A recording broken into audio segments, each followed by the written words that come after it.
everybody, and welcome to another video of Virginia Jones Makes. I'm your host, Virginia Jones. If you're new to my channel, thank you so much for stopping by, and I hope you give me a thumbs up and subscribe. And if you've been with me for a while, thank you so much for sticking around. So in today's video, I want to do a playlist on my channel of sewing patterns, sewing techniques, historical sewing, stuff like that. And so I thought, I always come up with these ideas like a few days into something. So anywho, this being the month of May, I thought I would do May Madness, and I thought that I would try to do a few historical patterns in the month of May. So I want to see how many of these patterns I can get done within the entire month. So I'm gonna shoot for the whole month of getting this whole entire ensemble done. So I really enjoy historical fashion. My favorite is the Regency. So I love the Jane Austen era. That's 1815, around that era. But I also really love the 1940s. And, that was wartime. But the outfits of the 1940s are just so pretty to me, and they're just so elegant. I don't know. To me, they're really, really elegant. So I have a few patterns, and I'm going to show you these. And I am going to try to get the whole entire, like I said, ensemble done before this month is over.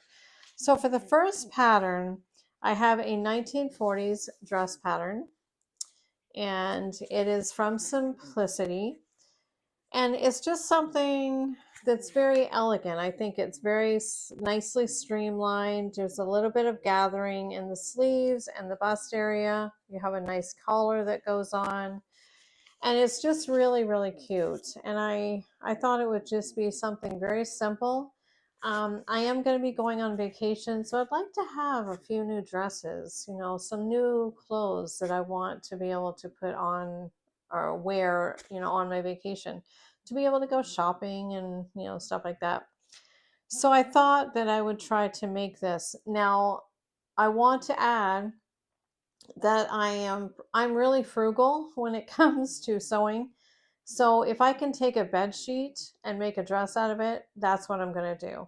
So I'm going to actually raid my fabric stash, and I do have a couple of pieces of fabric that really talk to me. Excuse me.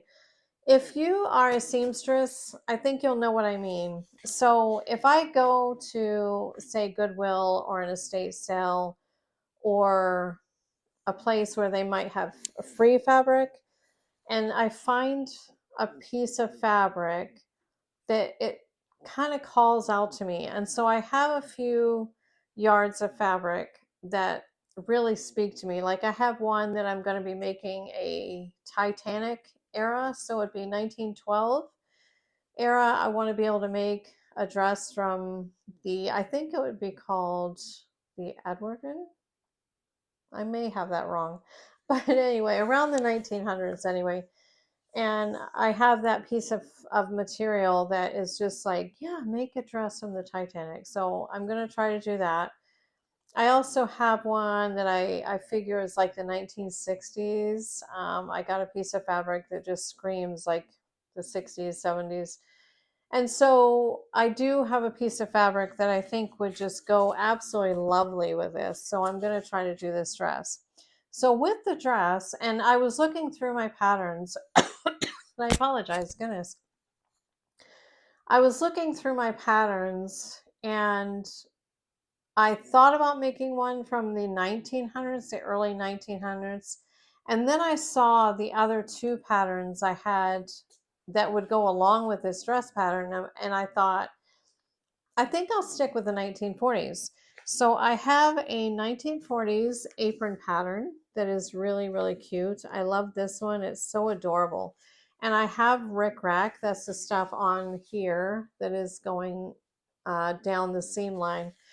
So I have rickrack, and like I said, I've got a big stash of fabric that I want to be able to use And so I'm not going to be spending a whole lot of money on these outfits. I want to be as frugal as possible and make these really elegant. So I think I'm going to do the pattern for the apron. And then my stepmother gave me this pattern, and this is a 1940s shoulder bag. So I am going to try to get the whole entire ensemble done. Now, I don't mind this one, but I really, really like that one. So it's like a two-tone kind of, and that one is too, but I want a little bit of pop of color to go with my outfit. So I'm gonna see how I can match different things together and have it just kind of flow. So I figured that I would do the 1940s era and I would try to do sewing pattern or do this whole outfit thing before the month of May. So in my next video to go along with this one, I will show you the fabric pieces that will be going with this dress ensemble.